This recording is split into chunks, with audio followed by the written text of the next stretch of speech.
प्रिय भक्तों, आज हम आपके लिए शनिदेव महाराज का एक ऐसा चमत्कारी मंत्र आपके लिए लेकर आए हैं जिसका अगर आपने सच्चे मन से जाप या श्रवण कर लिया तो आपके जीवन की बड़ी से बड़ी परेशानी चुटकी बजाते ही दूर हो जाएगी। यह मंत्र इतना चमत्कारी और प्रभावशाली है कि इसका श्रवण करने वाले व्यक्ति की बड़ी से बड़ी मनोकामनाएं भी पूरी हो जाती हैं। अगर आप भी बहुत ही ज़्यादा परेशान हैं, धन की कमी है, काम धंधा अच्छा नहीं चल रहा है, नौकरी नहीं मिल रही है, जैसी अनेकों जीवन परेशानियों को दूर करना चाहते हैं तो शनिवार के दिन शनिदेव महाराज का नाम लेकर इस चमत्कारी मंत्र का 108 बार जाप अवश्य करें। इस मंत्र के श्रवण से संतान और परिवार हमेशा खुश रहता है, परिवार में सुख शांति बनी रहती है। इसलिए आपको इस मंत्र का 108 बार जाप अवश्य करना चाहिए। अगर आप इस मंत्र का जाप करने में असमर्थ हैं तो आप इस मंत्र को अपने घर या दुकान पर मोबाइल फ़ोन पर चलाकर 108 बार श्रवण भी कर सकते हैं। और प्रिय भक्तों, अगर आप भी शनिदेव महाराज की असीम कृपा अपने ऊपर और अपने संपूर्ण परिवार के ऊपर पाना चाहते हैं तो हमारे इस वीडियो को एक दिल से लाइक करके हमारे चैनल संस्कारी सीनू को सब्सक्राइब करके कमेंट में जय शनिदेव अवश्य लिखें, जिससे प्रभु शनिदेव महाराज के चरणों में आप सभी भक्तों की हाजिरी लग जाएगी। तो प्रिय भक्तों, मंत्र कुछ इस प्रकार है। ॐ नीलाञ्जलं समाभासं रविपुत्रं यमाग्रजं छायामार्तण्डसमुभूतं नमामि शनैश्वरम्। ॐ नीलाञ्जनं समाभासं रविपुत्रं यमाग्रजं छायामार्तण्डसमुभूतं नमामि शनैश्वरम्। ॐ नीलाञ्जनं समाभासं रविपुत्रं यमाग्रजं छायामार्तण्डसमुभूतं नमामि शनैश्वरम्। ॐ नीलाञ्जलं समाभासं रविपुत्रं यमाग्रजं छायामार्तण्डसमुभूतं नमामि शनैश्वरम्। ॐ नीलाञ्जनं समाभासं रविपुत्रं यमाग्रजं छायामार्तण्डसमुभूतं नमामि शनैश्वरम्। ॐ नीलाञ्जनं समाभासं रविपुत्रं यमाग्रजं छायामार्तण्डसमुभूतं नमामि शनैश्वरम्। ॐ नीलाञ्जनं समाभासं रविपुत्रं यमाग्रजं छायामार्तण्डसमुभूतं नमामि शनैश्वरम्। ॐ नीलाञ्जनं समाभासं रविपुत्रं यमाग्रजं छायामार्तण्डसमुभूतं नमामि शनैश्वरम्। ॐ नीलाञ्जनं समाभासं रविपुत्रं यमाग्रजं छायामार्तण्डसमुभूतं नमामि शनैश्वरम्। ॐ नीलाञ्जनं समाभासं रविपुत्रं यमाग्रजं छायामार्तण्डसमुभूतं नमामि शनैश्वरम्। ॐ नीलाञ्जनं समाभासं रविपुत्रं यमाग्रजं छायामार्तण्डसमुभूतं नमामि शनैश्वरम्। ॐ नीलाञ्जनं समाभासं रविपुत्रं यमाग्रजं छायामार्तण्डसमुभूतं नमामि शनैश्वरम्। ॐ नीलाञ्जनं समाभासं रविपुत्रं यमाग्रजं छायामार्तण्डसमुभूतं नमामि शनैश्वरम्। ॐ नीलाञ्जनं समाभासं रविपुत्रं यमाग्रजं छायामार्तण्डसमुभूतं नमामि शनैश्वरम्। ॐ नीलाञ्जनं समाभासं रविपुत्रं यमाग्रजं छायामार्तण्डसमुभूतं नमामि शनैश्वरम्। ॐ नीलाञ्जनं समाभासं रविपुत्रं यमाग्रजं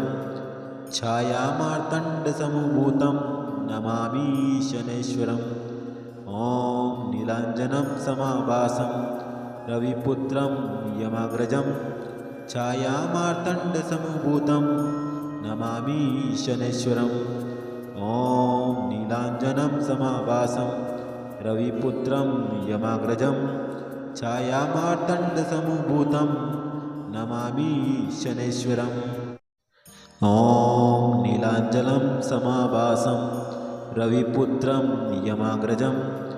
छायामार्तण्डसमुभूतं नमामि शनैश्वरम् ॐ नीलाञ्जनं समाभासं रविपुत्रं यमाग्रजं छायामार्तण्डसमुभूतं नमामि शनैश्वरम् ॐ नीलाञ्जनं समाभासं रविपुत्रं यमाग्रजं छायामार्तण्डसमुभूतं नमामि शनैश्वरम् ॐ नीलाञ्जनं समाभासं रविपुत्रं यमाग्रजं छायामार्तण्डसमुभूतं नमामि शनैश्वरम् ॐ नीलाञ्जनं समाभासं रविपुत्रं यमाग्रजं छायामार्तण्डसमुभूतं नमामि शनैश्वरम् ॐ नीलाञ्जनं समाभासं रविपुत्रं यमाग्रजं छायामार्तण्डसमुभूतं नमामि शनैश्वरम् ॐ नीलाञ्जनं समाभासं रविपुत्रं यमाग्रजं छायामार्तण्डसमुभूतं नमामि शनैश्वरम् ॐ नीलाञ्जनं समाभासं रविपुत्रं यमाग्रजं छायामार्तण्डसमुभूतं नमामि शनैश्वरम् ॐ नीलाञ्जनं समाभासं रविपुत्रं यमाग्रजं छायामार्तण्डसमुभूतं नमामि शनैश्वरम् ॐ नीलाञ्जनं समाभासं रविपुत्रं यमाग्रजं छायामार्तण्डसमुभूतं नमामि शनैश्वरम् ॐ नीलाञ्जनं समाभासं रविपुत्रं यमाग्रजं छायामार्तण्डसमुभूतं नमामि शनैश्वरम् ॐ नीलाञ्जनं समाभासं रविपुत्रं यमाग्रजं छायामार्तण्डसमुभूतं नमामि शनैश्वरम् ॐ नीलाञ्जनं समाभासं रविपुत्रं यमाग्रजं छायामार्तण्डसमुभूतं नमामि शनैश्वरम् ॐ नीलाञ्जनं समाभासं रविपुत्रं यमाग्रजं छायामार्तण्डसमुभूतं नमामि शनैश्वरम् ॐ नीलाञ्जनं समाभासं रविपुत्रं यमाग्रजं छायामार्तण्डसमुभूतं नमामि शनैश्वरम् ॐ नीलाञ्जनं समाभासं रविपुत्रं यमाग्रजं छायामार्तण्डसमुभूतं नमामि शनैश्वरम् ॐ नीलाञ्जनं समाभासं रविपुत्रं यमाग्रजं छायामार्तण्डसमुभूतं नमामि शनैश्वरम् ॐ नीलाञ्जनं समाभासं रविपुत्रं यमाग्रजं छायामार्तण्डसमुभूतं नमामि शनैश्वरम् ॐ नीलाञ्जनं समाभासं रविपुत्रं यमाग्रजं छायामार्तण्डसमुभूतं नमामि शनैश्वरम् ॐ नीलाञ्जनं समाभासं रविपुत्रं यमाग्रजं छायामार्तण्डसमुभूतं नमामि शनैश्वरम् ॐ नीलाञ्जनं समाभासं रविपुत्रं यमाग्रजं छायामार्तण्डसमुभूतं नमामि शनैश्वरम् ॐ नीलाञ्जनं समाभासं रविपुत्रं यमाग्रजं छायामार्तण्डसमुभूतं नमामि शनैश्वरम् ॐ नीलाञ्जनं समाभासं रविपुत्रं यमाग्रजं छायामार्तण्डसमुभूतं नमामि शनैश्वरम् ॐ नीलाञ्जनं समाभासं रविपुत्रं यमाग्रजं छायामार्तण्डसमुभूतं नमामि शनैश्वरम् ॐ नीलाञ्जनं समाभासं रविपुत्रं यमाग्रजं छायामार्तण्डसमुभूतं नमामि शनैश्वरम् ॐ नीलाञ्जनं समाभासं रविपुत्रं यमाग्रजं छायामार्तण्डसमभूतं नमामि शनैश्वरम् ॐ नीलाञ्जनं समाभासं रविपुत्रं यमाग्रजं छायामार्तण्डसमभूतं नमामि शनैश्वरम् ॐ नीलाञ्जनं समाभासं रविपुत्रं यमाग्रजं छायामार्तण्डसमभूतं नमामि शनैश्वरम् ॐ नीलाञ्जनं समाभासं रविपुत्रं यमाग्रजं छायामार्तण्डसमभूतं नमामि शनैश्वरम् ॐ नीलाञ्जनं समाभासं रविपुत्रं यमाग्रजं छायामार्तण्डसमभूतं नमामि शनैश्वरम् ॐ नीलाञ्जनं समाभासं रविपुत्रं यमाग्रजं छायामार्तण्डसमभूतं नमामि शनैश्वरम् ॐ नीलाञ्जनं समाभासं रविपुत्रं यमाग्रजं छायामार्तण्डसमभूतं नमामि शनैश्वरम् ॐ नीलाञ्जनं समाभासं रविपुत्रं यमाग्रजं छायामार्तण्डसमभूतं नमामि शनैश्वरम् ॐ नीलाञ्जनं समाभासं रविपुत्रं यमाग्रजं छायामार्तण्डसमभूतं नमामि शनैश्वरम् ॐ नीलाञ्जनं समाभासं रविपुत्रं यमाग्रजं छायामार्तण्डसमभूतं नमामि शनैश्वरम् ॐ नीलाञ्जनं समाभासं रविपुत्रं यमाग्रजं छायामार्तण्डसमभूतं नमामि शनैश्वरम् ॐ नीलाञ्जनं समाभासं रविपुत्रं यमाग्रजं छायामार्तण्डसमभूतं नमामि शनैश्वरम् ॐ नीलाञ्जनं समाभासं रविपुत्रं यमाग्रजं छायामार्तण्डसमभूतं नमामि शनैश्वरम् ॐ नीलाञ्जनं समाभासं रविपुत्रं यमाग्रजं छायामार्तण्डसमभूतं नमामि शनैश्वरम् ॐ नीलाञ्जनं समाभासं रविपुत्रं यमाग्रजं छायामार्तण्डसमभूतं नमामि शनैश्वरम् ॐ नीलाञ्जनं समाभासं रविपुत्रं यमाग्रजं छायामार्तण्डसमभूतं नमामि शनैश्वरम् ॐ नीलाञ्जनं समाभासं रविपुत्रं यमाग्रजं छायामार्तण्डसमभूतं नमामि शनैश्वरम् ॐ नीलाञ्जनं समाभासं रविपुत्रं यमाग्रजं छायामार्तण्डसमभूतं नमामि शनैश्वरम् ॐ नीलाञ्जनं समाभासं रविपुत्रं यमाग्रजं छायामार्तण्डसमभूतं नमामि शनैश्वरम् ॐ नीलाञ्जनं समाभासं रविपुत्रं यमाग्रजं छायामार्तण्डसमभूतं नमामि शनैश्वरम् ॐ नीलाञ्जनं समाभासं रविपुत्रं यमाग्रजं छायामार्तण्डसमभूतं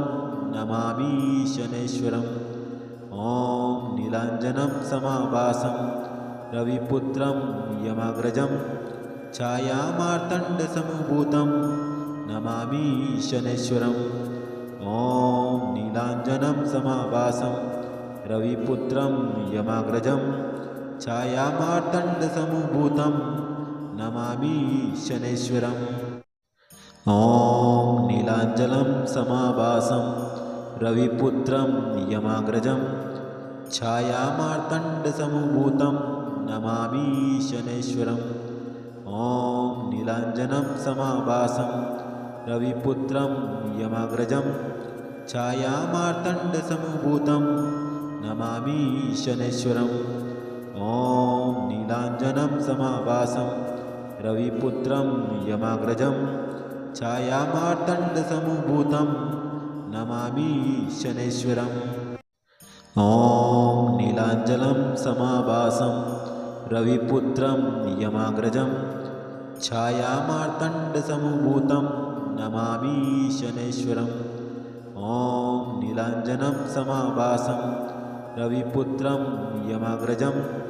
छायामार्तण्डसमुभूतं नमामि शनैश्वरम् ॐ नीलाञ्जनं समाभासं रविपुत्रं यमाग्रजं छायामार्तण्डसमुभूतं नमामि शनैश्वरम् ॐ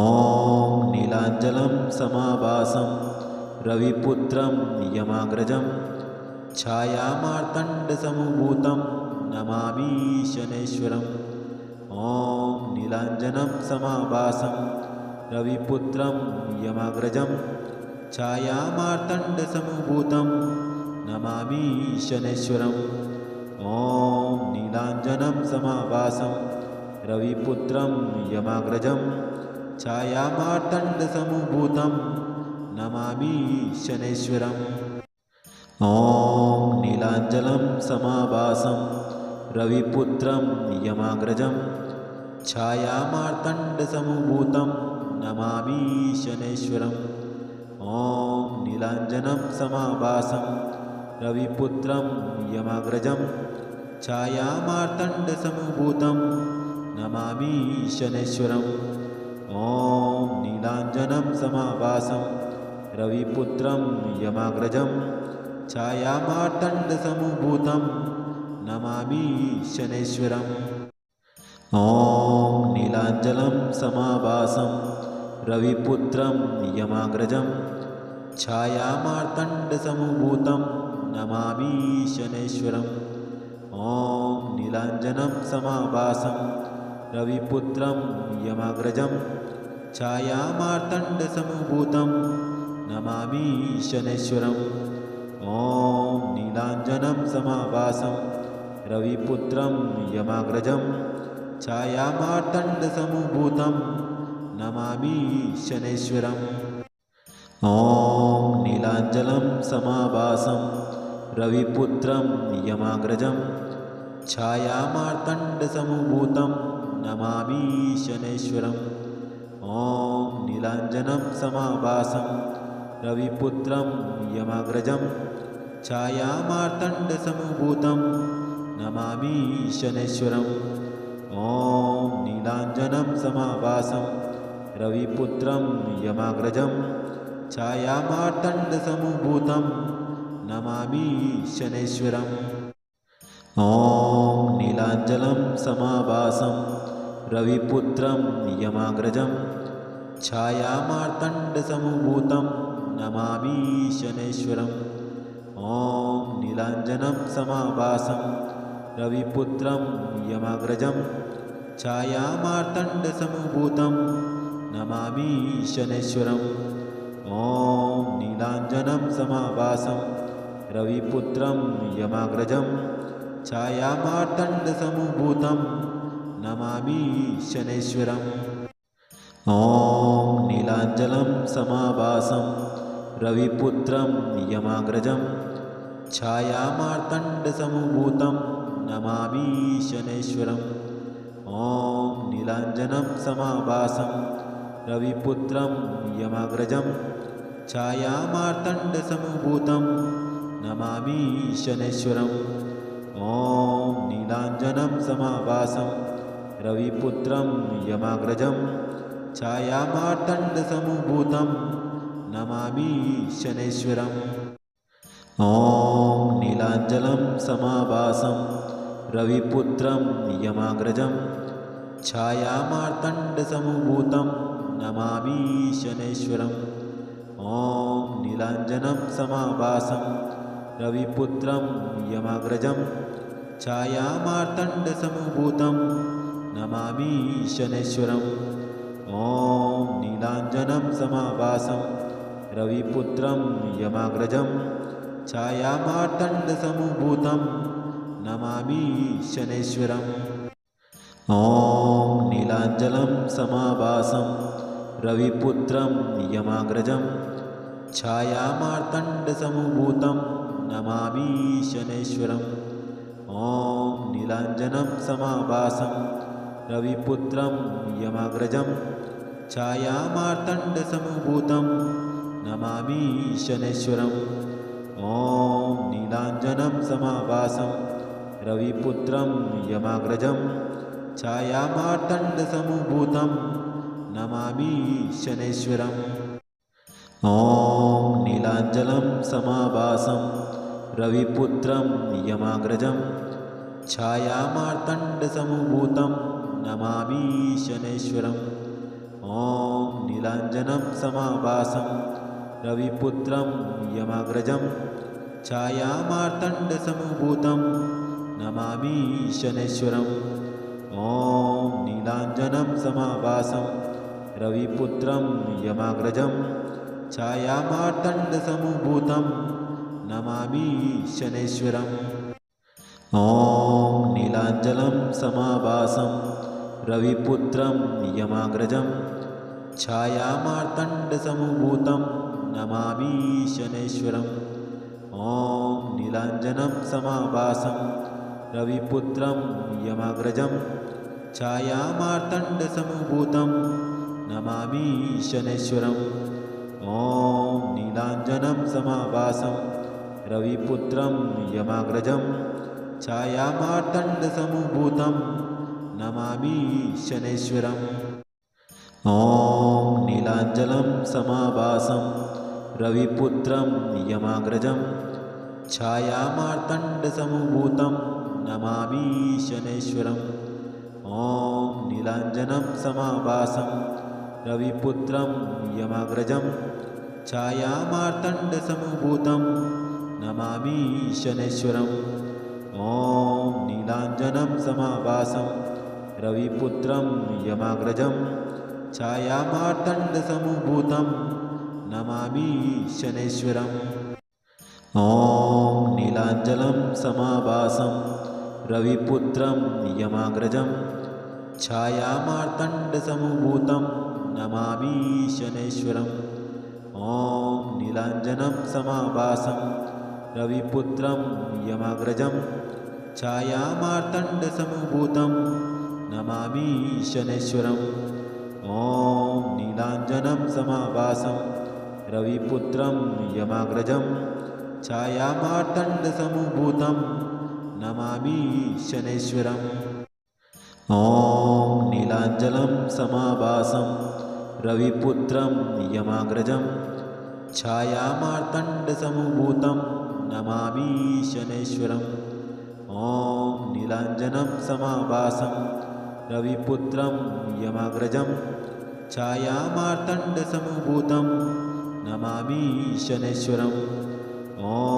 नीलाञ्जनं समाभासं रविपुत्रं यमाग्रजं छायामार्तण्डसमुभूतं नमामि शनैश्वरम् ॐ नीलाञ्जनं समाभासं रविपुत्रं यमाग्रजं छायामार्तण्डसमुभूतं नमामि शनैश्वरम् ॐ नीलाञ्जनं समाभासं रविपुत्रं यमाग्रजं छायामार्तण्डसमुभूतं नमामि शनैश्वरम् ॐ नीलाञ्जनं समाभासं रविपुत्रं यमाग्रजं छायामार्तण्डसमुभूतं नमामि शनैश्वरम् ॐ नीलाञ्जनं समाभासं रविपुत्रं यमाग्रजं छायामार्तण्डसमुभूतं नमामि शनैश्वरम् ॐ नीलाञ्जनं समाभासं रविपुत्रं यमाग्रजं छायामार्तण्डसमुभूतं नमामि शनैश्वरम् ॐ नीलाञ्जनं समाभासं रविपुत्रं यमाग्रजं छायामार्तण्डसमुभूतं नमामि शनैश्वरम् ॐ नीलाञ्जनं समाभासं रविपुत्रं यमाग्रजं छायामार्तण्डसमुभूतं नमामि शनैश्वरम् ॐ नीलाञ्जनं समाभासं रविपुत्रं यमाग्रजं छायामार्तण्डसमुभूतं नमामि शनैश्वरम् ॐ नीलाञ्जनं समाभासं रविपुत्रं यमाग्रजं छायामार्तण्डसमुभूतं नमामि शनैश्वरम् ॐ नीलाञ्जनं समाभासं रविपुत्रं यमाग्रजं छायामार्तण्डसमुभूतं नमामि शनैश्वरम् ॐ नीलाञ्जनं समाभासं रविपुत्रं यमाग्रजं छायामार्तण्डसमुभूतं नमामि शनैश्वरम् ॐ नीलाञ्जनं समाभासं रविपुत्रं यमाग्रजं छायामार्तण्डसमुभूतं नमामि शनैश्वरम् ॐ नीलाञ्जनं समाभासं रविपुत्रं यमाग्रजं छायामार्तण्डसमुभूतं नमामि शनैश्वरम् ॐ नीलाञ्जनं समाभासं रविपुत्रं यमाग्रजं छायामार्तण्डसमुभूतं नमामि शनैश्वरम् ॐ नीलाञ्जनं समाभासं रविपुत्रं यमाग्रजं छायामार्तण्डसमुभूतं नमामि शनैश्वरम् ॐ नीलाञ्जनं समाभासं रविपुत्रं यमाग्रजं छायामार्तण्डसमुभूतं नमामि शनैश्वरम् ॐ नीलाञ्जनं समाभासं रविपुत्रं यमाग्रजं छायामार्तण्डसमुभूतं नमामि शनैश्वरम् ॐ नीलाञ्जनं समाभासं रविपुत्रं यमाग्रजं छायामार्तण्डसमुभूतं नमामि शनैश्वरम् ॐ नीलाञ्जनं समाभासं रविपुत्रं यमाग्रजं छायामार्तण्डसमुभूतं नमामि शनैश्वरम् ॐ नीलाञ्जनं समाभासं रविपुत्रं यमाग्रजं छायामार्तण्डसमुभूतं नमामि शनैश्वरम् ॐ नीलाञ्जनं समाभासं रविपुत्रं यमाग्रजं छायामार्तण्डसमुभूतं नमामि शनैश्वरम् ॐ नीलाञ्जनं समाभासं रविपुत्रं यमाग्रजं छायामार्तण्डसमुभूतं नमामि शनैश्वरम् ॐ नीलाञ्जनं समाभासं रविपुत्रं यमाग्रजं छायामार्तण्डसमुभूतं नमामि शनैश्वरम् ॐ नीलाञ्जनं समाभासं रविपुत्रं यमाग्रजं छायामार्तण्डसमुभूतं नमामि शनैश्वरम् ॐ नीलाञ्जनं समाभासं रविपुत्रं यमाग्रजं छायामार्तण्डसमुभूतं नमामि शनैश्वरम् ॐ नीलाञ्जनं समाभासं रविपुत्रं यमाग्रजं छायामार्तण्डसमुभूतं नमामि शनैश्वरम् ॐ नीलाञ्जनं समाभासं रविपुत्रं यमाग्रजं छायामार्तण्डसमुभूतं नमामि शनैश्वरम् ॐ नीलाञ्जनं समाभासं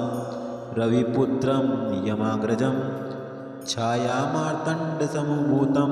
नमामि शनैश्वरम् ॐ नीलाञ्जनं समाभासं रविपुत्रं यमाग्रजं छायामार्तण्डसमुभूतं नमामि शनैश्वरम् ॐ नीलाञ्जनं समाभासं रविपुत्रं यमाग्रजं छायामार्तण्डसमुभूतं नमामि शनैश्वरम् ॐ नीलाञ्जनं समाभासं रविपुत्रं यमाग्रजं छायामार्तण्डसमुभूतं नमामि शनैश्वरम् ॐ नीलाञ्जनं समाभासं रविपुत्रं यमाग्रजं छायामार्तण्डसमुभूतं नमामि शनैश्वरम् ॐ नीलाञ्जनं समाभासं रविपुत्रं यमाग्रजं छायामार्तण्डसमुभूतं नमामि शनैश्वरम् ॐ नीलाञ्जनं समाभासं रविपुत्रं यमाग्रजं छायामार्तण्डसमुभूतं नमामि शनैश्वरम् ॐ नीलाञ्जनं समाभासं रविपुत्रं यमाग्रजं छायामार्तण्डसमुभूतं नमामि शनैश्वरम् ॐ नीलाञ्जनं समाभासं रविपुत्रं यमाग्रजं छायामार्तण्डसमुभूतं नमामि शनैश्वरम्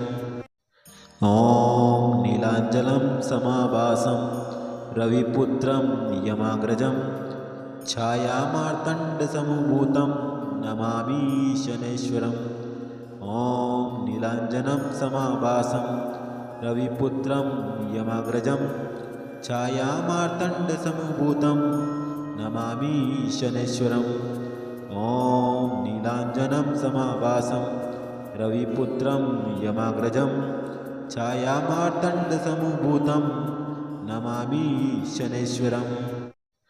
ॐ नीलाञ्जनं समाभासं रविपुत्रं यमाग्रजं छायामार्तण्डसमुभूतं नमामि शनैश्वरम् ॐ नीलाञ्जनं समाभासं रविपुत्रं यमाग्रजं छायामार्तण्डसमुभूतं नमामि शनैश्वरम् ॐ नीलाञ्जनं समाभासं रविपुत्रं यमाग्रजं छायामार्तण्डसमुभूतं नमामि शनैश्वरम् ॐ नीलाञ्जनं समाभासं रविपुत्रं यमाग्रजं छायामार्तण्डसमुभूतं नमामि शनैश्वरम् ॐ नीलाञ्जनं समाभासं रविपुत्रं यमाग्रजं छायामार्तण्डसमुभूतं नमामि शनैश्वरम् ॐ नीलाञ्जनं समाभासं रविपुत्रं यमाग्रजं छायामार्तण्डसमुभूतं नमामि शनैश्वरम्